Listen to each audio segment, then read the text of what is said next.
Welcome to Autism Knows No Borders. Discover what's possible when people impacted by autism inspire change and build community. Together with the Global Autism Project, here's your host, Rachel Harmon.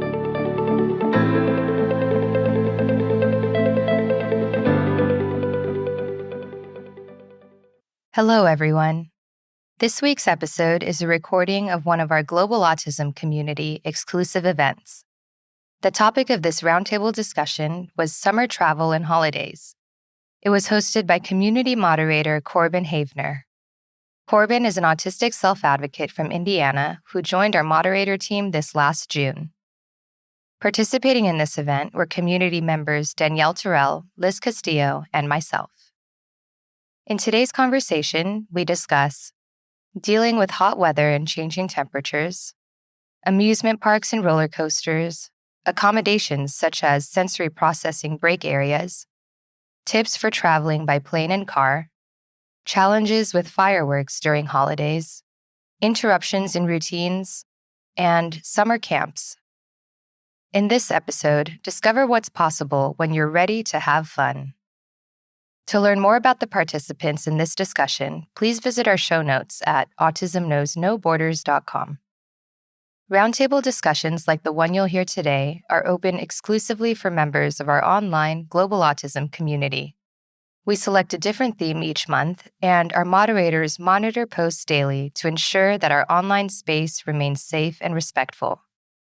If you'd like to attend and participate in any of our future events, you can sign up today at community.globalautismproject.org. We appreciate your time. If you enjoy this podcast and you'd like to support our mission, please take just a few seconds to share it with one person who you think will find value in it too. You can also follow us on Instagram at Autism Podcast, subscribe to our YouTube channel, Global Autism Project, and join our online community at community.globalautismproject.org. And now, I present you the Global Autism Community. Okay, thank you everybody who is joining today. This is our monthly roundtable discussion, and in the theme of July, we've been talking about the summer breaks and holidays. And of course, I am Corben Havener. I'm a 27-year-old Autistic Self-Advocate in Fort Wayne, Indiana. I currently work in a manufacturing environment, and my area of focus and advocacy is good, inclusive, and equitable employment opportunities. I can introduce myself. I'm Danielle Terrell. I'm a professional in the field. I currently work as a transition coordinator for the Department of Developmental Services for the state of Massachusetts. I'm a future Skill Corps traveler, so I'm excited to travel one day with the Global Autism Project. I have a master's in developmental disabilities, and I hope to continue to advocate for children and adults. I can go. So my name is Rachel, and I am a Global Autism Project staff member. I also host the podcast, Autism Knows No Borders, and I've been involved with the organization for the last 4 years now, I think. That's when I started as a volunteer. I have my certification as a BCBA, and I am happy to be here, stepping in as an audience member today. Okay. And of course, Liz, welcome. And why don't you introduce yourself as well? Hi, everyone. My name is Liz Castillo. I'm happy to be here. I am part of the Global Autism Project team, and I serve the community, and I'm involved with a lot of the advocacy work that we do internationally and here in the United States. And I'm happy to be here at this roundtable. Thank you. All right. And of course, welcome. I'm excited to see what we could be speaking for. As of course, we've all been in various roundtable discussions before, so I'm sure we're familiar with our Nos to Two principle. No one speaks twice until we all speak once, which is always a great, respectful form of dialogue that I'm always happy to be behind. And some of the topics of focus for me, it'd come down to things like 4th of July or holiday celebrations, the handling of various extreme temperatures, travel, theme parks, swimming or summer recreation, and, things of that nature. I think with where we are right now, I think I'd be interested to sort of start with why I felt like, this topic was a great idea. I think, discussing late in June, in my area, we had some hot temperatures. And since I work in kind of like an indoor environment with no to minimal air conditioning, I certainly remember how hot it was, and that we have our break rooms, which are air conditioned with like window air conditioning units. And I just remember how hot I was and how much I was sweating going into those and seeing like a 30-degree temperature drop. And I'm sure it's just a form of a sensory processing issue, but it was sort of it is just sort of the experience that I had that inspired me to focus more on these summer related topics, Yeah, it's definitely been really hot the past couple of weeks in Boston for sure. So I can imagine that's a big adjustment. Yeah, certainly. And a great area online that you'll find a number of interesting like autistic creators is like Western Europe, or particularly the UK. And one thing that's interesting is their infrastructure is not built for the type of heat that they are experiencing. So certain autistic creators on like either like YouTube or TikTok, that's been a topic that has certainly been brought up. And I'm just wondering, so for me, as right now, I'm the autistic member who is here. So for me, especially in the most on the most humid days, if I go into a place of public accommodation, like any grocery store or anything, I never really liked having that instant 30-degree temperature drop. Right now, it's like that's a lot for like my body or senses to regulate to. And I'm just wondering, I don't know if anybody else really feels that. I don't think I feel like a big shift when those temperatures do change, at least not within like my sensory processing. I think it's more so of it kind of dictates the different activities I'm able to do. So that's something that like I think about whenever like the temperatures drop and stuff like that. But it's really interesting to hear your perspective as far as like how you process it through your body and all that. Thanks, Corben. Oh, yeah. Thank you for sure. And of course, moving on to the next topic, just moving on to the next topic as well. With the audience that we have here, I think the topic of festivals and theme parks is one that's in well order. One of the posts that I actually put in there, and I think was actually instrumental to getting an autism diagnosis at an early age, was our local Three Rivers Festival. Because when you're considering things like carnival rides or anything, a kid's mindset is usually focused on the fun and movement. And for what I've largely been told, I was very focused and observant. So I was always interested in the machinery operating the rides over just the experience of the rides. So in regards to everybody's relationship with autism, for example, what's everybody's experiences with either like theme parks or festivals? I actually used to work at Disney World in Florida, and I know that they have accommodations and guests can skip the line, so they're not waiting online for a long time. They have like preferred access for different attractions. So those types of accommodations are available. And then recently, Six Flags America, which is in Maryland, just became the first certified autism center theme park in the DC region. So they have specially trained staff members for families that are going to the parks. And then Autism on the Seas is another, it's an organization for volunteers to go and support families on cruise ships. So if there's a family that's taking a summer vacation and they want to go on a cruise, they can go on a staff assisted cruise. And that's with various cruise lines that kind of have various ports too. So it's accessible. All right. Yeah. I mean, in many of our industries, like added inclusion and thought, is really getting closer to becoming the norm. And, it is certainly great to see that, certainly. And of course, Liz, do you have any particular experience that you would like to share on? I'm really happy Danielle shared about the Autism on the Seas, because that's one that I was going to bring up as well. And then Sesame Place, that also has sensory processing rooms and break rooms to help cater to those who need a break from the theme park, like loudness and rides. And usually they're really crowded. So I love that they are thinking that way and just making them available to everyone and not just labeling them as like, oh, for people with autism, or autistic people. It's just for anyone who needs that break, that sensory break, and just understanding that these environments can be a bit overwhelming. And I think that's one of the key things for inclusion, is just taking into thought how it's going to help everyone.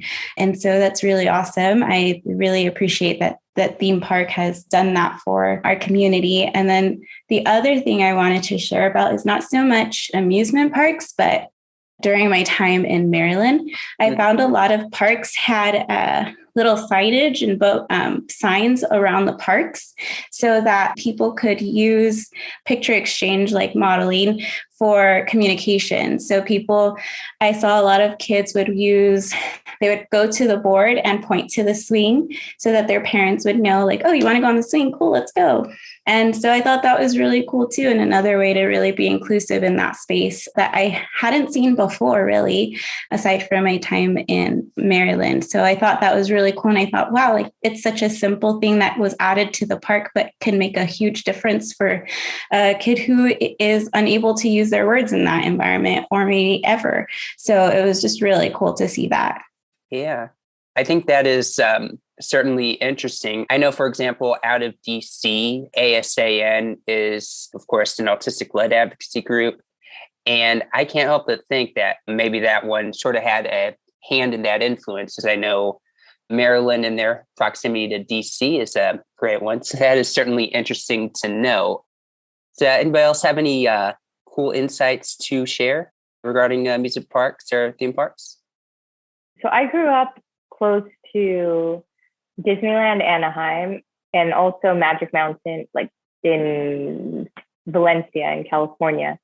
So I grew up going to amusement parks all the time. And as much as I loved the thrill of like the free falls and the exhilaration of going on the rides, I always had this slight fear in the back of my mind that something would go wrong, that the harness would fly off, or there would be a malfunction in the tracks or something. Because you always hear those kinds of freak horror stories of maybe someone stands up or they raise their arms too high or something. So as much as I enjoyed roller coasters, I was also pretty scared. And I don't know if maybe the fear played into part of the thrill also. It's like this adrenaline rush because you don't really know what can happen.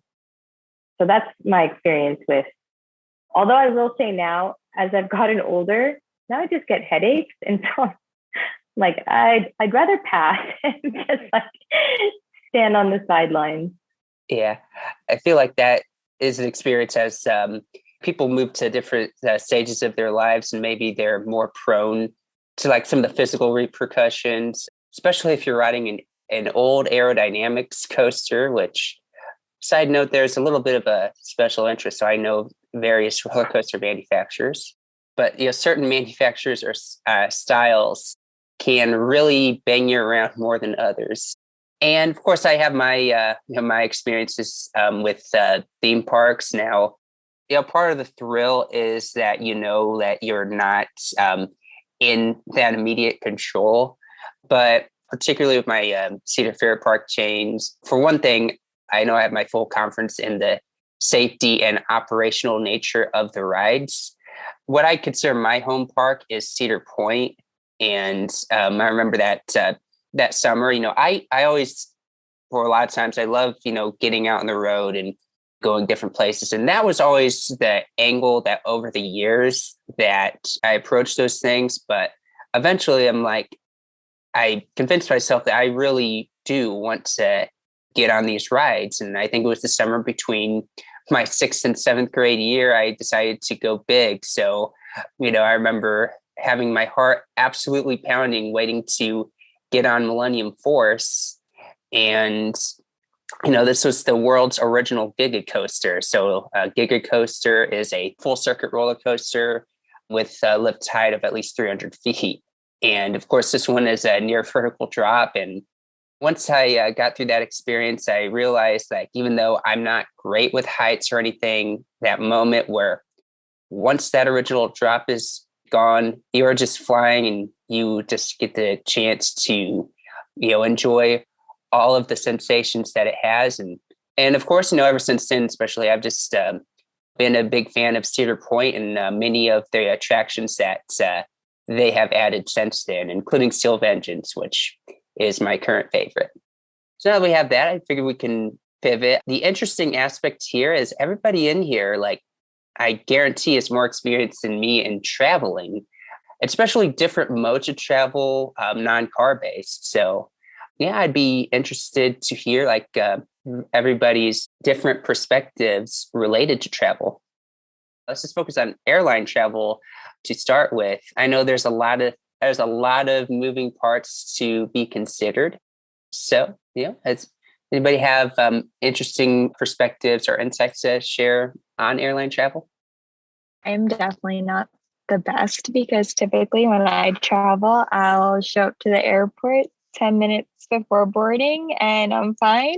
I used to live in the DC area, so the airport wasn't very busy. So I kind of took it as I went and wasn't really stressed out. But I do make a mental note of the different airports that I travel in and out of. And I mean, it was a little easier prior to COVID, but you could kind of guess how busy the airports would be. And that's kind of how I would plan my travel.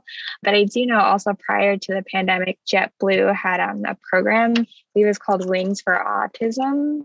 And they would provide support to families prior to their travel and would have family members come onto the plane so they can see what it's like, touch the seats, talk to flight attendants and other support. I did reach out to them recently to see if they had any programs upcoming, but because of the pandemic, that program's not running. But I think that would be really great if that was something that continued. Okay. So that program, so it's like Wings for Autism, is that one that requires a book trip, or, is that something that, you can contact your local airport to get a sense of? I'm not really sure what the requirements, if you had to have flight plans already booked. Yeah, because this is something that, as somebody who literally I was in kindergarten during the 9/11 attacks. So I'm a part of the generation that may have been the youngest to have been able to remember that. I honestly can't help but wonder, in a world where, that didn't happen, what type of experiences or what type of further opportunities could happen without, incredible status quo changing and tragic event. I mean, there's definitely a lot of what ifs that you can think about there.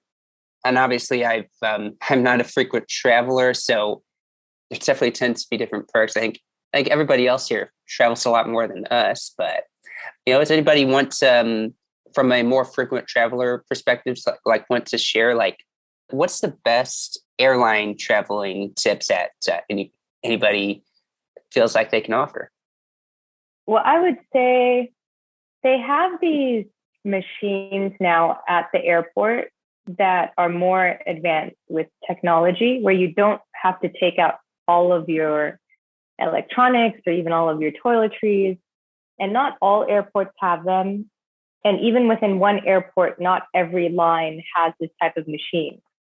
But maybe one tip, I guess, is when you hear the TSA officers kind of making announcements to their line saying, leave everything in your bag, go to that line. Because those are the lines that make going through the security checkpoint so much easier. I know JFK has these machines. I think the airport in Amsterdam, almost all of the machines are like that. but it's just so much more convenient because I get really stressed out also when there's a lot of people behind me and I'm in a hurry trying to take out my laptop and my ebook and like all of the things. And it just makes it so much easier. That's one thing. You can't always know in advance, though, which line that is. Yeah. I think another thing is if you have the opportunity to select your seat, I think that makes a huge difference. I love the window because I like to sleep a lot in the plane. So I need something to rest my head on. And sometimes even at check-in, you don't have to pay anything extra for this. But if you just request it and say, can I have a window seat if it's available? And they'll give it to you instead of just randomly assigning you a seat. Or if you prefer an aisle, or maybe you want the middle, to each his own. But just speaking up, it's kind of like requesting for accommodations, right? Just speaking up for whatever you need will go a long way, especially on those long haul flights when you're kind of stuck in your seat for at least 6-7 hours, you know? Oh, yeah. And of course, Liz, you have anything that you feel helpful to add or would like to add? Yeah, just kind of like jumping off of what Rachel shared. One thing that I find really important that I learned when I was in my early days of traveling is just know all of the gate information that is on your ticket. Look at your gate, your boarding time, and the time that it actually departs. Because one of the things I learned is that like they close the door before they actually depart. And so if you get to your gate after that, they will not let you on the flight. And so I think that's some really important information that I think if you're a new traveler or haven't traveled often, it's something you might miss. Like you might look at your ticket and say, okay, cool, I have until 12:30 when my plane departs. But that's not the case. Like they take into account that, hey, we need to close up. We need to make sure everyone's buckled in, that everything's there. Because my first time flying on my own as an adult, I got to the airport and I was like, I can see the airplane. It's still there. They're like, we're sorry, but the door is closed. We cannot open it up again. We'll have to reschedule you onto a different flight. So it was a learning experience for me. I had only ever traveled with my parents as a kid. So when I traveled on my own, I didn't know to look for that detail. And so it was really cool that they were able to get me on the flight right after, but had that flight not been available, I would have been stuck or out of that flight. So I think that's just something to be mindful of. If you're going to start traveling, just making sure you check in and again, like voice for those needs that you need, like all those need to knows. Like you could, when you check in, say, hey, where is my gate? What time does it depart? What time do I need to be there to board the plane? And it's usually all marked. So what I like to do is I like to take a highlighter and just like make sure I highlight all the important things I need to be mindful of. And also making sure that I remind myself to be flexible because I need to listen to those announcements. A lot of the times out of nowhere, they'll be like, hey, your gate's changing.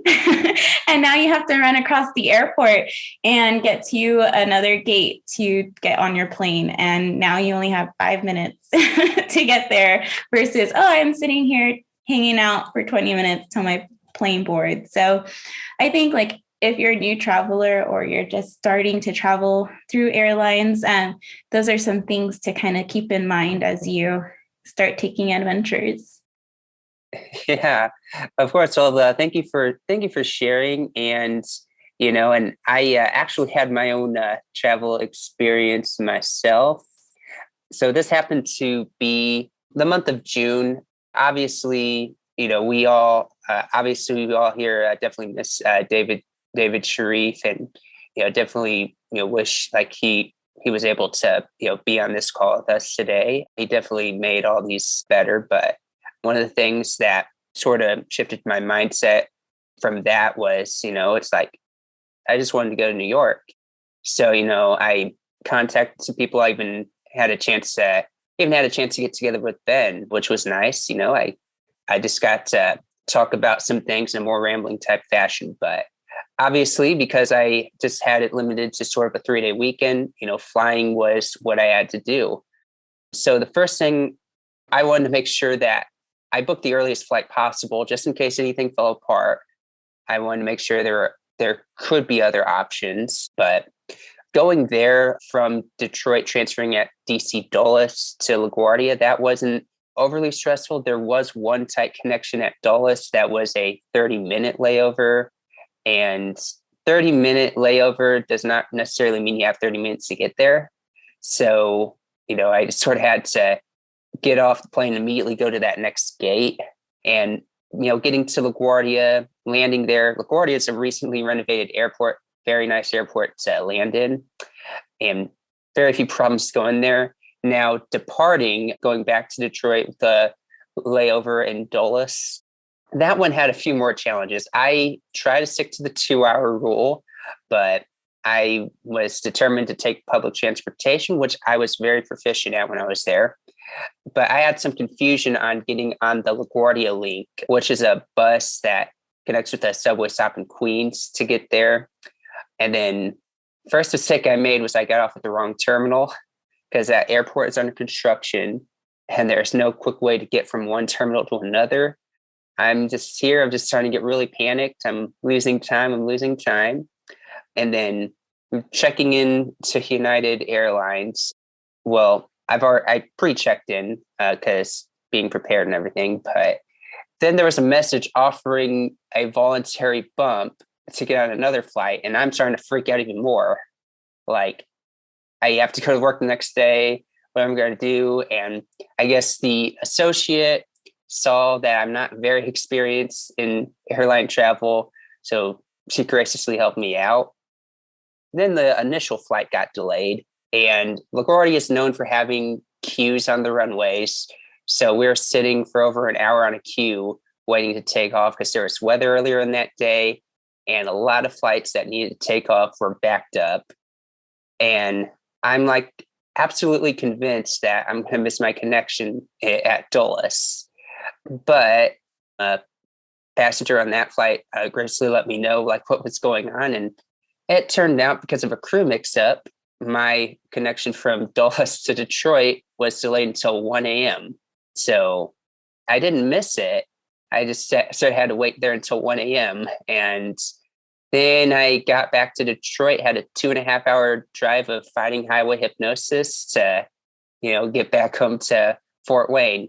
Needless to say, I had to call off the first half of the shift. But, I think when it comes to traveling by plane, sometimes you got to expect the unexpected.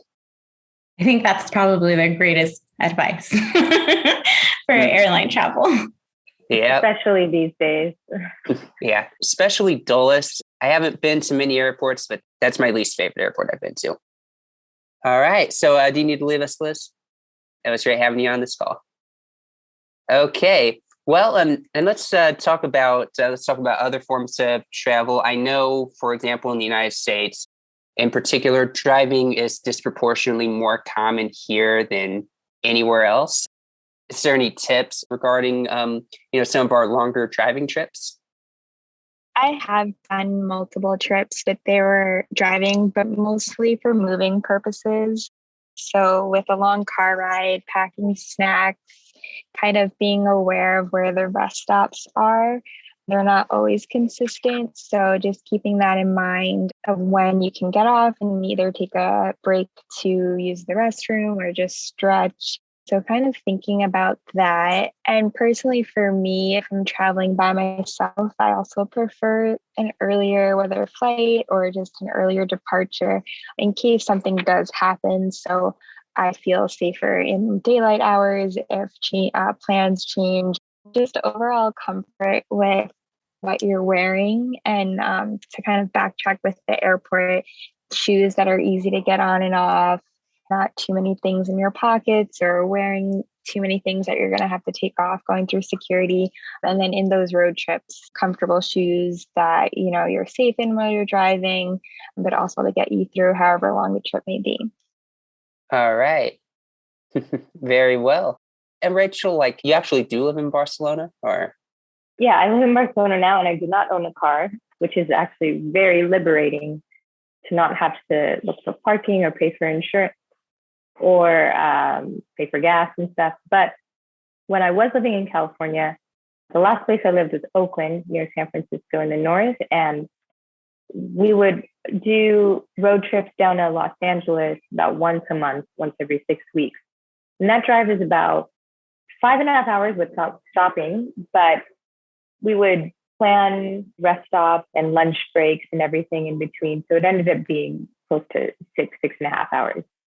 And one thing that really helped us was having podcasts, having podcasts that we like to listen to, and also playlists ready on hand so that we would have actually something to talk about afterwards. So we'd listen to an episode and then discuss it afterwards, we being me and my husband.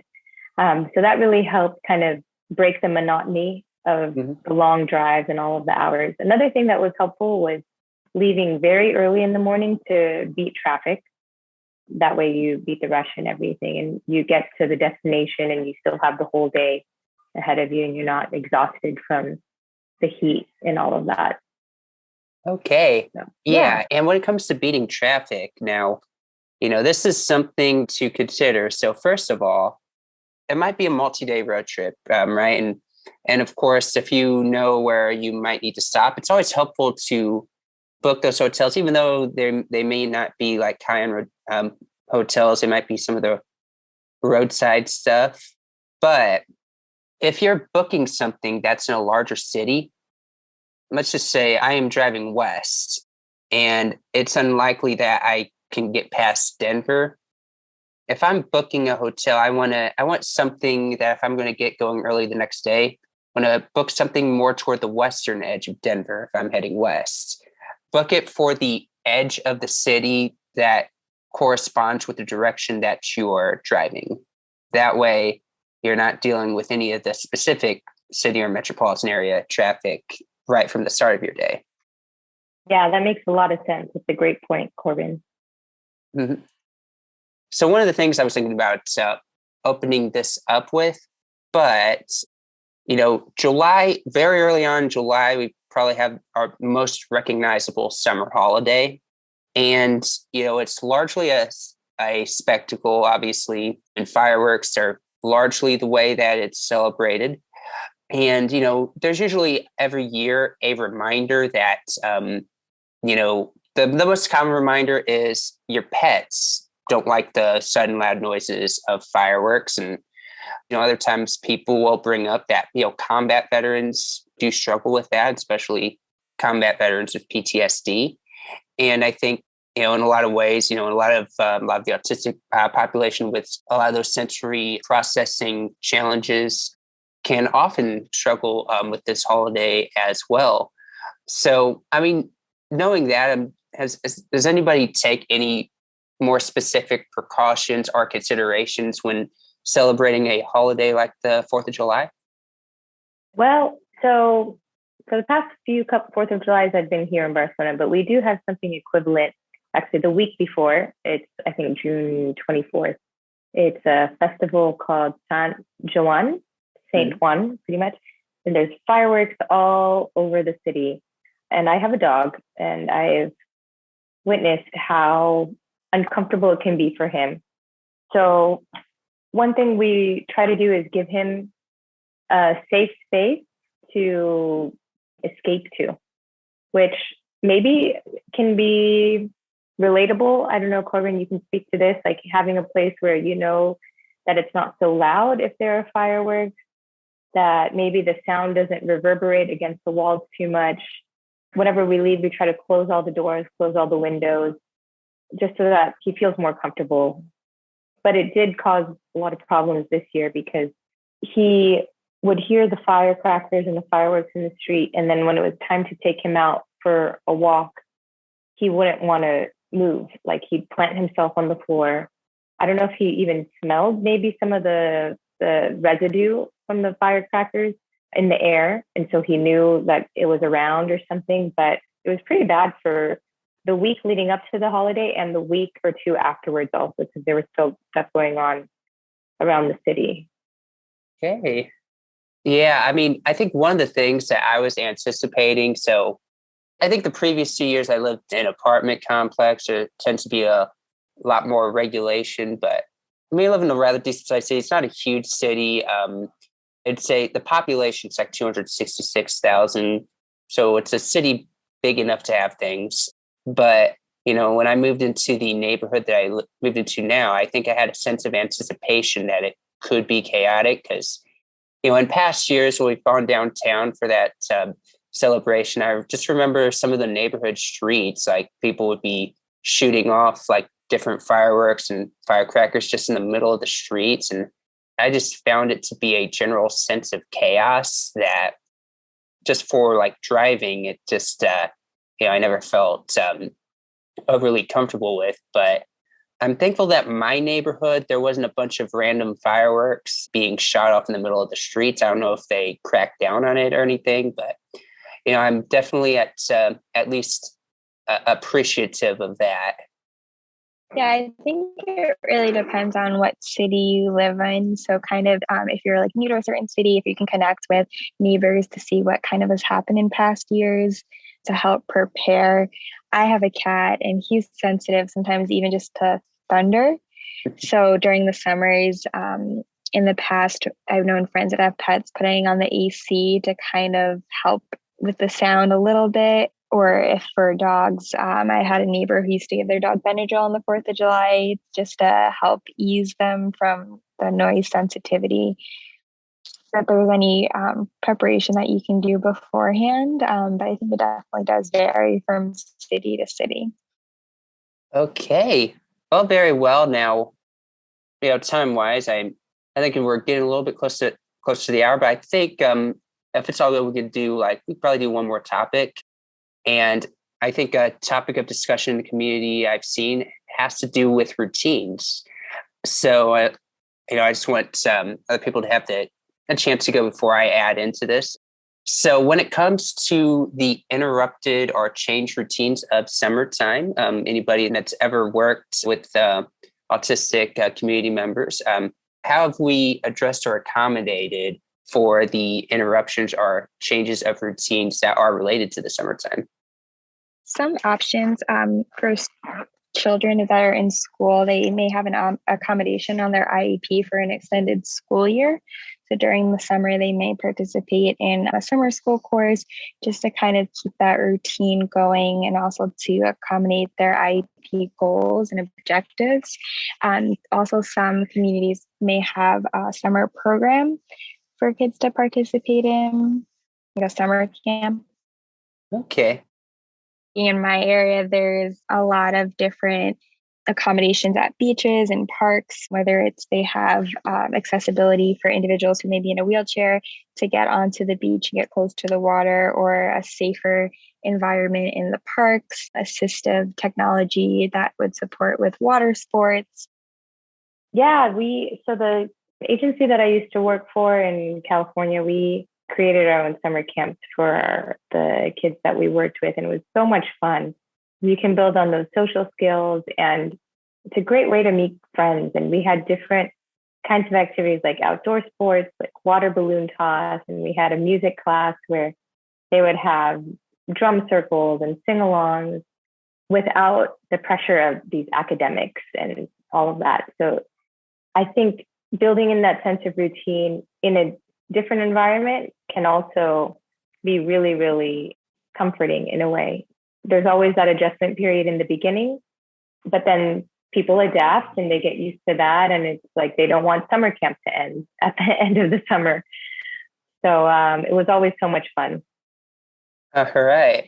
Yeah, I think something, I think a good point to have brought up is that it was not necessarily about academics, and it was a good opportunity to like step away from academics in the first place. I know, for example, there's probably more of a stigmatization related to summer school. So if you're focused more on just the activities, maybe team building or cooperative activities, that is beneficial in a completely different way.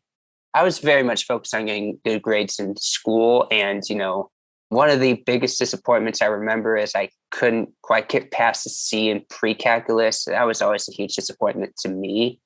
My parents never had any problem with it. They knew I worked very hard. It was just a standard I wanted to hold to myself. But now that I'm working, I realized so clearly that nobody cares that I was unable to get better than a C in pre-calculus. It's just something once that time of your life gets past, it's like, it's amazing how little people actually care about it. Yeah, I don't know how often I use calculus in my everyday life now. Yeah. Yeah, exactly. Not necessarily a life skill. But yeah, I know, like, routine wise, I think for me, it's more about if there's something that goes on a weekly basis, that was something. So things that I generally did, during the summer is of course I had a summer bowling league that I did, not a heavily serious bowling league, but it was something that I could go to at the same time each week. And then, of course, as I got more and more serious about the cross country season, I was able to incorporate a running based regimen, which was very helpful. Some potential bad habits that I always had was, I just think it was based on having two working parents and various schedules. As I was kind of trained to be a night owl, so I always just stayed up later than most kids did anyway. In a lot of ways, I'm pretty adaptive based on sleep right now, but that was a potential to be a very unhealthy habit I had, is just how late I was conditioned to stay up. But other than that, I think the things that benefited me were like autonomy, like certain autonomy, not to be overstructured, but have certain benchmarks week to week. But yeah, I think that was a great discussion. Went over some nice topics.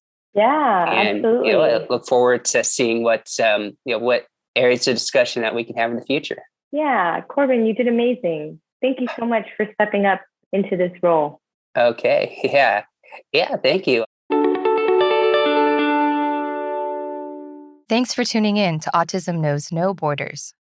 What are some of your favorite summer memories? Do you have any tips to share related to traveling? Share your experiences over in our online Global Autism Community. Are you a self-advocate wanting to connect with other autistic people? Or are you a family member hoping to support and empower your loved one? Are you a professional seeking to hear directly from autistic voices and improve your practice? Whatever your role related to autism is, you can join our online Global Autism Community to collaborate with people all over the world. Sign up today at community.globalautismproject.org. Let's work together to transform how the world relates to autism. Thanks for listening. Take care. Tune in each week for engaging conversations of how people across the globe are inspiring change and building community. You've been listening to Autism Knows No Borders, brought to you by the Global Autism Project. You can find Rachel's notes for this episode and learn more about today's guests at autismknowsnoborders.com. If you enjoyed this episode, please kindly rate the show and leave a review. By doing so, you'll be helping us increase awareness and acceptance of autism around the world.